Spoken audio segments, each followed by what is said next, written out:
شروع کرتے ہیں آج کی سٹوریز اللہ کا بابرکت نام لے کر، جو انتہائی عالی رتبہ اور بہت جلیل القدر ہے۔ سب تعریفیں میرے رب العزت کے لیے ہیں۔ صلاۃ و سلام علیکہ یا سیدی یا رسول اللہ صلی اللہ علیہ وآلہ وسلم۔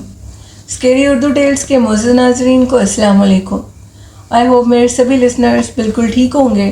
اور آج کی سٹوریز شروع کرنے سے پہلے میرے ایک لسنر ہیں جن کا نام عرفان شیخ ہے، اور ان کی مدر کا انتقال ہو گیا ہے، تو آپ سب لوگ ان کی مدر کے لیے مغفرت کی دعا کریں۔ اللہ پاک ان کو جنت الفردوس میں اعلیٰ مقام عطا کرے اور حضور پاک صلی اللہ علیہ وسلم کا خاص خادم بنائے، اور اللہ پاک عرفان بھائی کو بھی صبر جمیل عطا کرے اور ان کی فیملی کو بھی، آمین۔ اور شروع کرتے ہیں آج کی خوفناک کہانی ہے۔ یہ خوفناک کہانی میرے ساتھ شیئر کی ہے جی کلثوم نے سرگودا سے۔ کلثوم کہتی ہیں کہ میں محمدیہ کالونی میں رہتی ہوں، اور یہ کہانی میری جوانی کی ہے۔ تب میں بالکل ینگ ہوا کرتی تھی۔ ہم لوگوں نے ایک گھر رینٹ پہ لیا، آج سے تقریباً 45 ایئرز پہلے کی بات ہے۔ ہم نے جو گھر رینٹ پہ لیا اس گھر میں ایک برگد کا پیڑ تھا، اور برگد کا پیڑ حیران کن طریقے سے صحن کے اندر سے جاتا ہوا اوپر چھت تک تھا۔ سردیوں کی جو دوپہر ہوتی ہے جس میں ہم لوگ دھوپ میں بیٹھتے ہیں چھت پہ، تو میں نہا کر نکلی۔ ابھی ہمیں اس گھر میں شفٹ ہوئے کچھ ہی دن گزرے تھے، اور میں اپنے گھر کی چھت پر دھوپ میں بیٹھی ہوئی تھی۔ برگد کا پیڑ اس موسم میں بالکل سوکھ چکا تھا، درخت بالکل خالی تھا، لیکن اس کے پتے اور جو کچھ اس کے آثار تھے وہ بتا رہے تھے کہ وہ ایک برگد کا درخت ہے۔ میں بیٹھی دھوپ میں کچھ باتیں ہی سوچ رہی تھی کہ اچانک سے برگد کے اس پیڑ کے اوپر مجھے ایک گدھ بیٹھا ہوا دکھائی دیا۔ آبادی کے علاقے میں اس گدھ کو دیکھ کر میں خاصی حیران ہوئی اور ڈر گئی، کیونکہ جو گدھ ہوتی ہے اس کا سائز کہتے ہیں کہ جو عام پرندوں سے بڑا ہوتا ہے۔ میں اس کو دیکھ کر بہت زیادہ ڈر گئی، اور جیسے ہی میں نیچے کی طرف بھاگی تو وہ گدھ میری آنکھوں کے سامنے سے اڑتا ہوا جس جگہ میں بیٹھی ہوئی تھی اس چارپائی کے اوپر جا کر بیٹھ گیا۔ یہ چیز کافی حیران کن تھی، مجھے بہت ڈر لگ رہا تھا، آخر گدھ نے ایسا کیوں کیا ہے۔ میں نیچے سیڑھیوں کی طرف بھاگتی ہوئی امی امی کہتی نیچے اتری، تو میں نے امی کو بتایا کہ امی چھت کے اوپر ایک گدھ آ گیا ہے، اتنا بڑا گدھ جسے دیکھ کر میں ڈر گئی ہوں۔ امی نے کہا یہ کیا کہہ رہی ہو، چلو میں بھی تمہارے ساتھ اوپر چلتی ہوں۔ میں اور امی اوپر آئیں تو وہ گدھ بڑے آرام سے کسی انسان کی طرح میری چارپائی کے اوپر بیٹھا تھا۔ آپ لوگ یقین نہیں کریں گے کہ وہ لیٹا ہوا تھا، ٹھیک اسی طرح جیسے انسان لیٹتے ہیں، انسانی حالت میں، انسان کے سٹائل میں وہ گدھ سرہانے کے اوپر اپنا سر رکھے لیٹا ہوا تھا۔ اس کے دونوں پر ایسے پھیلائے ہوئے تھے جیسے انسان اپنے بازو کو پھیلا کر لیٹتا ہے۔ میری امی نے بھی شور مچایا، اور میں نے بھی، اور میرے بھائی اور ابو بھی اوپر آ گئے، چھوٹی دونوں بہنیں بھی اوپر آئیں۔ انہوں نے اس گدھ کو دیکھا اور کہا کہ یہ کیا ماجرا ہے۔ ہم سب لوگ بہت زیادہ ڈر گئے۔ میرے ابو نے مجھے سختی سے منع کر دیا کہ کلثوم تم آئندہ اوپر نہیں جاؤ گی، اللہ جانے یہ کیا چیز ہے۔ میں نے ابو کو بتایا کہ میں نے اس کو برگد کے پیڑ سے اس طرف اڑتے ہوئے دیکھا جب میں شور مچاتی نیچے اتر رہی تھی۔ یہ بات سن کر ابو نے مجھے کہا کہ آئندہ چھت پر تم لوگ نہیں جاؤ گے۔ امی نے کہا کہ یہ آپ کیسی باتیں کر رہے ہیں، سردیوں کا موسم ہے اور دھوپ میں جا کر سب نے بیٹھنا ہوتا ہے، اوپر بھلا ہم کیسے نہ جائیں، اوپر تو جانا پڑے گا، لیکن آئندہ ہم اس چیز کا خیال رکھیں گے۔ ابو نے کہا کہ جیسے تم لوگوں کی مرضی، لیکن اوپر جانا خطرے سے خالی نہیں لگ رہا، آخر میں نے بھی وقت گزارا ہے، مجھے پتہ ہے کہ یہ چیز ٹھیک نہیں ہے۔ کلثوم کہتی ہیں کہ میرا بھی چھت پہ جانے کو دل چاہتا تھا، چھوٹی بہنیں، امی، ہم سب لوگ۔ ایک دن ہم لوگ پھر چھت پہ بیٹھے تھے، مغرب کی اذانیں بالکل ہونے والی تھیں۔ امی مجھے کہہ رہی تھی کہ جلدی کرو نیچے چلتے ہیں اس سے پہلے کہ اذانیں ہو جائیں۔ ہم دونوں ماں بیٹیوں نے سبزی کا سامان پکڑا ہوا تھا، سبزی کاٹ رہے تھے، ٹرے کو اٹھایا، آج تک مجھے وہ وقت یاد ہے، اور میں امی کے ساتھ نیچے اترنے لگی۔ جیسے میں نیچے اترنے لگی تو میں نے دیکھا کہ برگد کے اس پیڑ کے اوپر وہی گدھ دوبارہ آ گیا ہے، اور وہ مجھے اس طرح گھور رہا تھا جیسے انسان کسی انسان کو دیکھتا ہے۔ یہ چیز بہت زیادہ خوف زدہ کر دینے والی تھی۔ میری امی نے بھی دیکھی اور ہم لوگ نیچے آ گئے۔ اتفاقاً اس دن ہمارے گھر میں ہمارے ساتھ والے گھر کے جو کرایہ دار تھے وہ ہمارے گھر آئے اور ہمارے سے کچھ بات کرنے کی کوشش کی اور کہا کہ آپ کا اس گھر میں کیسا ٹائم گزر رہا ہے۔ میں انہیں کچھ بتانے لگی تو امی نے مجھے روک دیا، لیکن تھوڑی دیر کے بعد امی نے خود ہی بات شروع کر دی۔ جیسے ہی ہم نے اس گدھ کا نام لیا تو اچانک سے لائٹ آف ہو گئی۔ سردیوں کا موسم تھا، لائٹ آف ہو گئی اور تب کہتے ہیں کہ ہم نے کینڈل جلائی اور اس کینڈل میں ہی بیٹھ کر ہم لوگ باتیں کرنے لگے اس کی روشنی میں۔ ابھی ہم کچھ باتیں ہی کر رہے تھے تو امی نے کہا کہ یہ گدھ ہمیں بہت زیادہ نظر آتا ہے۔ یہ بات سن کر آنٹی اور اس کی بیٹی ایک دوسرے کے منہ کی طرف دیکھنے لگی اور کہنے لگی یہ کیا کہہ رہی ہیں آپ؟ ان کی شکل سے لگ رہا تھا کہ جیسے وہ کچھ جانتی ہوں، لیکن وہ واضح طور پر انجان بن رہی تھیں اور یہ کہہ رہی تھی کہ جیسے ان کو کچھ پتہ ہی نہیں ہے۔ ہماری بات کو سن کر کہنے لگی کہ یہ بات تو ہم نے آج تک نہیں سنی، آپ کے منہ سے ہی سننے لگے ہیں۔ ہاں اتنا پتہ ہے کہ آپ سے پہلے ادھر مال کے مکان اور اس کی بیٹی اور اس کی بیوی رہتی تھی۔ ان کی ایک ہی بیٹی تھی جو کہ اکثر بیمار رہتی تھی۔ رات کے ٹائم اس کی چیخنے کی آوازیں آتی تھیں۔ تقریباً 10 سال وہ اس گھر میں رہے اور جب ان کی بیٹی بہت زیادہ بیمار ہوگی تو اس گھر کو چھوڑ کر چلے گئے۔ انہی باتوں میں ٹائم گزر گیا اور وہ دونوں ماں بیٹیاں اٹھ کر چلی گئیں۔ میری امی نے ان سے کہا کہ آپ ضرور ہمارے گھر دوبارہ آنا۔ ان آنٹی نے بھی ہمیں اپنے گھر آنے کا کہا۔ خیر صبح ہوئی اور ہم لوگ اپنے کاموں میں مصروف تھے۔ 2-3 دن وہ گدھ بالکل نظر نہیں آیا۔ ہم لوگ دھوپ میں بیٹھے رہے لیکن کہیں بھی اس کو نام و نشان نہیں تھا۔ ابھی تک مجھے یاد ہے مغرب کی اذانیں ہو چکی تھیں۔ آپ کو پتہ ہے کہ سردیوں کے دن بہت چھوٹے ہوتے ہیں۔ امی لوگ سب اندر تھے اور میں وضو کرنے کے لیے صحن میں کھڑی تھی۔ پرانے وقتوں میں صحنوں کے اندر نلکا یا ایک ٹیپ ضرور لگی ہوتی تھی جس میں بیٹھ کر وضو کیا جاتا تھا۔ میں ادھر ہی بیٹھ کر وضو کر رہی تھی۔ مجھے اچانک سے اپنے پیچھے سے سیڑھیوں سے بہت بھاری قدموں کے اترنے کی آواز آئی۔ آواز اتنی سخت اور قدم اتنے بھاری تھے کہ جن کو دیکھنے پر میں مجبور ہو گئی، یہاں تک کہ میری امی اور میری بہن اور ابو کمرے سے باہر برآمدے میں کھڑے ہو کر دیکھنے لگے۔ جیسے ہم نے پیچھے سے پلٹ کے دیکھا تو وہی گدھ سیڑھیوں سے اتر کے نیچے آ رہا تھا۔ البتہ اس کے پیروں کے اندر ایک پائل تھی، کچھ گھنگرو نما پائل۔ ہم اسے دیکھ کر کافی حیران ہوئے اور ابو نے کہا کہ جلدی کرو ام کلثوم اندر آ جاؤ۔ ابو نے مجھے اندر بلایا اور برآمدے کے اندر پردہ کر دیا، آیت الکرسی کا حصار کر دیا اور ہم لوگ سارے کمرے کے اندر لاک لگا کر بیٹھ گئے۔ ہمیں واضح طور پہ یہ لگ رہا تھا کہ جیسے ہمارے صحن کے اندر کسی بہت بھاری قدم کے ساتھ کوئی انسان چل رہا ہو اور کسی انسانی باتوں کی آواز آ رہی تھی۔ یہ منظر اب بہت زیادہ ڈرا دینے والا تھا۔ ابو یہ کہہ رہے تھے کہ یہ نارمل نہیں ہے سب کچھ، ہمیں یہ گھر چھوڑ دینا چاہیے۔ امی نے کہا ہمیں ایک دفعہ دیکھنا چاہیے۔ ابھی ہم یہ بات کر ہی رہے تھے کہ اچانک سے ہمارے دروازے کے اوپر دستک ہوئی اور کسی لڑکے کی آواز میں یہ آواز آئی کہ دروازہ کھولو۔ یہ بات سن کر میری امی چونک اٹھی۔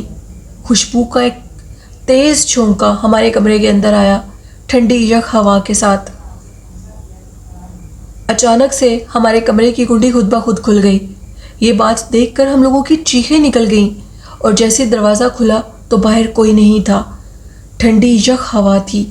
اس دن سردی بہت زیادہ تھی، جما دینے والی سردی۔ یہ آج سے 42-43 سال پرانی بات ہے اور اس بات کو میں آج تک بھول نہیں سکی۔ میرے ابو نے دوبارہ آیت الکرسی پڑھ کر دروازے کو بند کر دیا اور اب کی بار دروازے پہ دستک ہوئی تو لیکن کوئی بھی دروازے کو کھول نہیں سکا۔ ہم نے صبح بڑی مشکل سے گزاری، ادھر صبح ہونے تک کا انتظار کیا، ساری رات ہم نے مشکل سے گزاری۔ جیسے صبح فجر کی اذانیں ہوئی، فجر کی نماز پڑھی۔ آپ کو پتہ ہے کہ جو سردیوں کی راتیں ہوتی ہیں وہ بہت لمبی ہوتی ہیں، سرد لمبی رات اور ایک انجان خوف جو کہ باہر ہمارے صحن کے اندر تھا۔ صبح خیر 9-10 بجے ہم نے دروازہ کھولا۔ جیسے ہی ہم نے دروازہ کھولا تو ہمارے سارے صحن کے اندر پھول بکھرے ہوئے تھے، گلاب کی پتیاں تھیں، اتنی زیادہ تھیں کہ ان میں پاؤں اندر کی طرف دھس رہے تھے۔ میرے ابو نے کہا کہ یہ کچھ ٹھیک نہیں لگ رہا۔ میرے بھائی کا نام رحمان ہے اور میرے ابو نے کہا رحمان کی امی یہ بات مجھے ٹھیک نہیں لگ رہی، ہمیں اس گھر کو فی الفور خالی کرنا ہوگا۔ ہم لوگ اپنے بھائی کو اکثر عبد الرحمان کہہ کر بلایا کرتے ہیں اور میرے ابو اس کو رحمان کہا کرتے تھے۔ اب ہم لوگوں نے اس گھر کو چھوڑنا تھا، لیکن یہ ایک آسان کام نہیں تھا۔ ہم لوگ جیسے اس گھر کو چھوڑنے کا نام لیتے تھے تو ہمارے گھر میں طرح طرح کی مصیبتیں آنے لگتی تھیں۔ ایک دفعہ تو حد ہو گئی تھی، ہم لوگ سو رہے تھے اور اچانک سے میری چھوٹی بہن نے چیخنا شروع کر دیا۔ اسی رات ابو ایک گھر دیکھ کر آئے تھے، تو جیسے ہی اس نے چیخنا شروع کیا اور اس نے کہا کہ میرے پیروں کو کوئی چیز کاٹ رہی ہے، جیسے بستر کو دیکھا تو اس کے بستر کے اندر لمبے لمبے اتنے خوفناک کیڑے تھے کہ جس کو دیکھ کر ہم لوگ ڈر گئے۔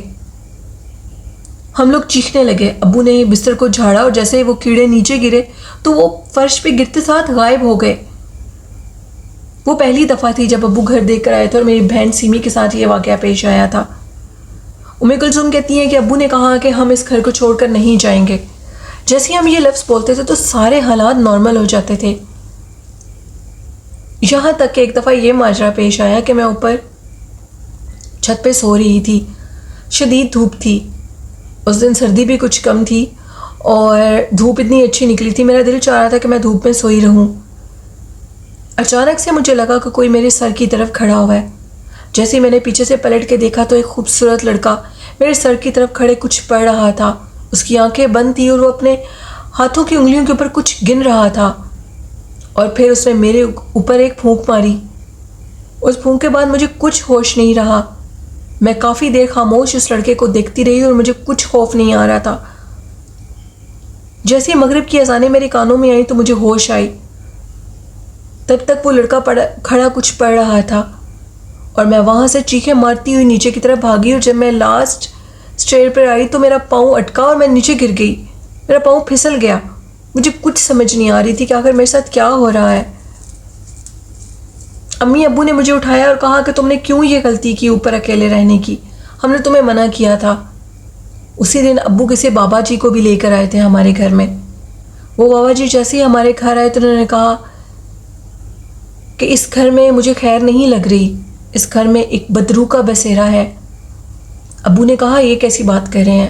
انہوں نے کہا میں بالکل سچ کہہ رہا ہوں، تمہارے گھر کے اندر ایک بدروح کا بسیرا ہے، ایک خون خوار بدروح کا بسیرا جو کہ تمہاری بیٹی کی جان لے لے گا، اور ایک کے بعد دوسری کی اور دوسری کے بعد تیسری کی۔